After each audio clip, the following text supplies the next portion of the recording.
Today on Piano Takes, we're going to look at stride piano. We're going to see how you take a simple tune and gussy it up until it becomes a full stride piano piece. We're going to look at it step by step, just apply layers until you have a nice sounding stride piece. We're going to use the tune Charleston by James P. Johnson, which uses these chords. Charleston,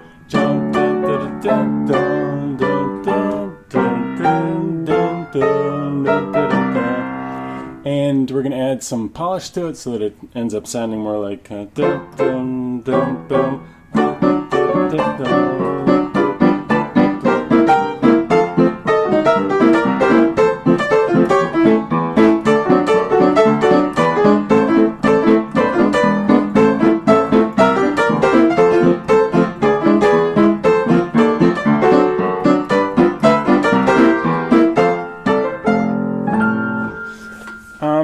so let's see what some of those techniques are. To start with, the first thing you want to do is know the chords really well. So let's just start with the first half of that piece, which would be just the part that goes, it starts in, well, I'm going to play it in F. Actually, I don't know what James P. played in. Probably G, I would guess. But anyway, I'm going to play it in F. And then it goes to A. And then D. And you can just stay on that D. If you're feeling fancy, you can, you know, play an A minor there. That's what's called a 2-5-1, because this is like a 2 to a 5 to a 1, because you know you're going to the G, which would be the 1. So, yeah, anyway, I'm just going to do it as a D here. So, and then go to a G, it's a G9, and then a C, 7, and F sharp diminished, and or something along the lines of a G minor 7, or you can,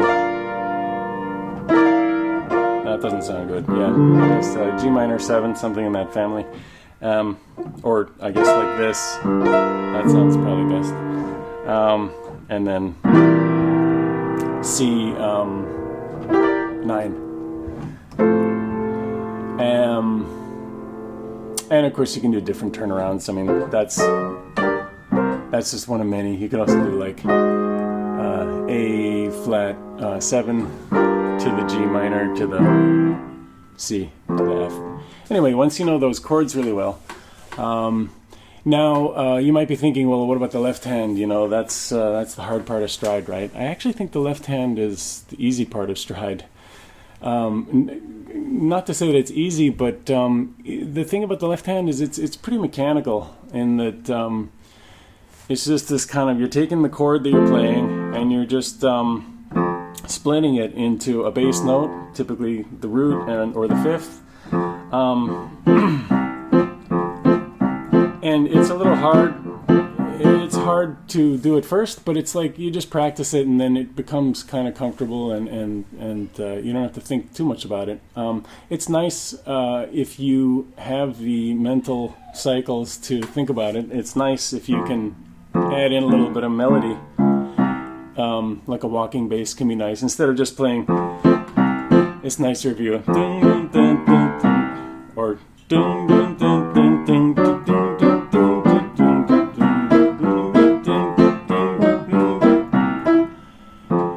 Outlining something a little bit more interesting, but that's a nicety, that's not strictly a necessity. Yeah, so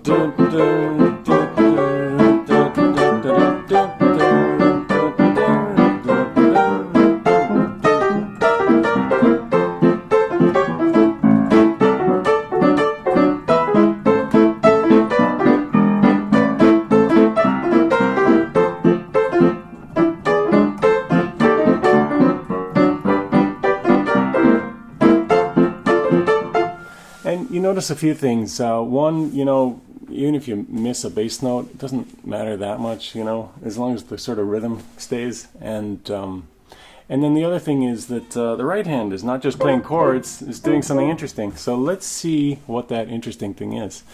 I want to show you basically a small vocabulary that you can use in your right hand to build up larger sentences in the same way that an alphabet of 26 letters, you can build up, you know, the whole English language. Here we're just going to learn a vocabulary of 3 tricks. The first trick is to kind of play in between the beat. And I'd say, you know, while you're learning the right hand, simplify the left hand. Don't do the full, you know, stride thing, because that is a little bit of a challenge. And you really want to focus on the right hand. And so what I would do is simplify the left hand into just an Alberti bass, which is, Alberti bass is, you know, the classical device that Mozart uses, you know, in this kind of a,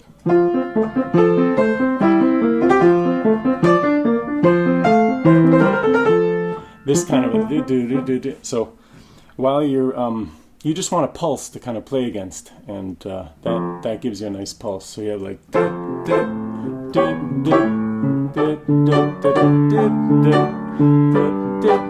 so the first technique in the right hand is these pops, where we're going to go bop, bop, bop, bop, bop, bop, bop,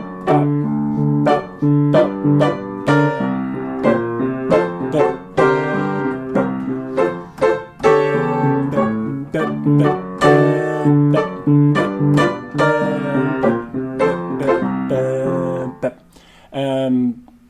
You know, you kind of just have to develop a feeling for that.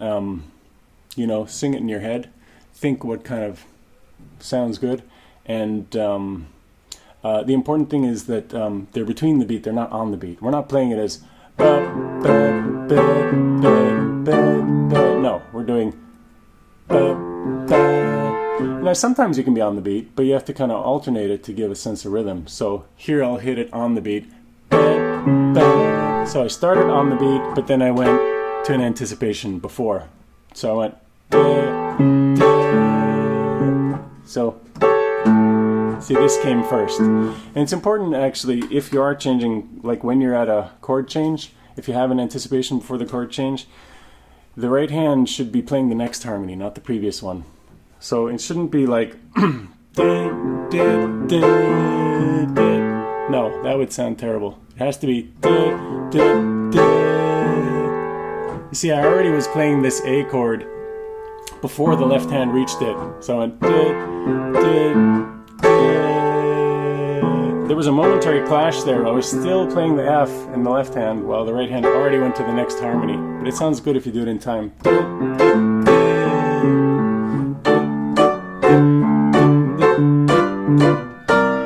No. No. See, there again I went. I hit this thing before this guy reached the next harmony. So yeah, that's the first technique, those kind of pops. The next element in the vocabulary would be what I call, it's this little Philip figure, which I'm going to call it a nana, and you'll see why later why I'm calling it nana. But it sounds like nana, nana, nana. And you just play it with the middle fingers followed by a thumb. So you can play around with that, and you have like nana, nana, nana, nana, nana, pop, pop, nana, nana, pop, pop, nana, nana, pop, pop, nana, nana, nana, pop, pop, nana, nana, nana. And the third element, now you'll see why I call it nana, is because the third element is banana. Basically, we're going to add the ba using our pinky, so it's going to be banana, banana, banana. And there's different ways of playing that same rhythmic figure. I'll show you at the end another way to play it, but for now, let's just do it this way. So that gives you something like banana, pop, pop, banana, banana, pop, pop, banana, banana. Oh, that was nana, nana, pop, pop, banana, banana, pop, pop.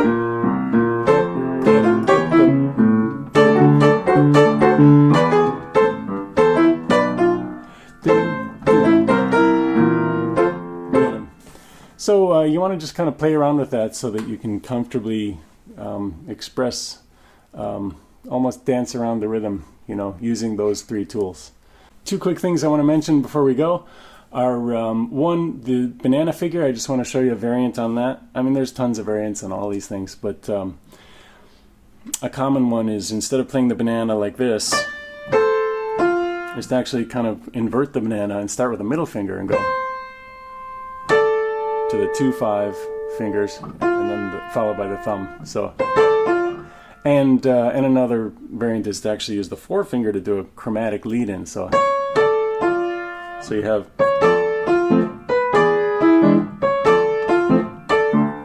See, I did a chromatic lead-in, regular lead-in, chromatic lead-in, pop, pop. So that can be a nice one to play around with.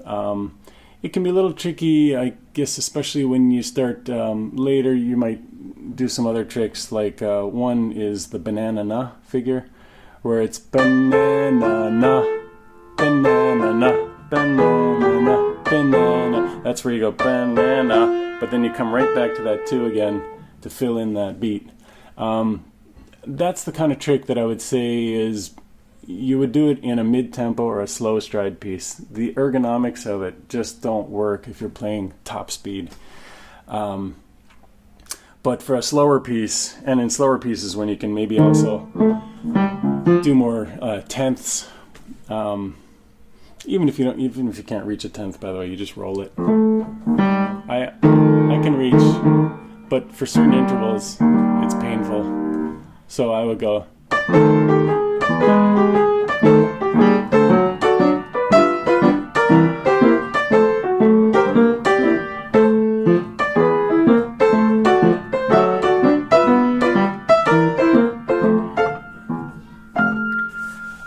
And the other thing I wanted to mention is, if you want to learn more of these tricks, I did write a book about it called Stride Piano Tricks. You can pick it up, and there's tons of tricks about stride piano. I hope this has been fun for you, and I'll see you next time.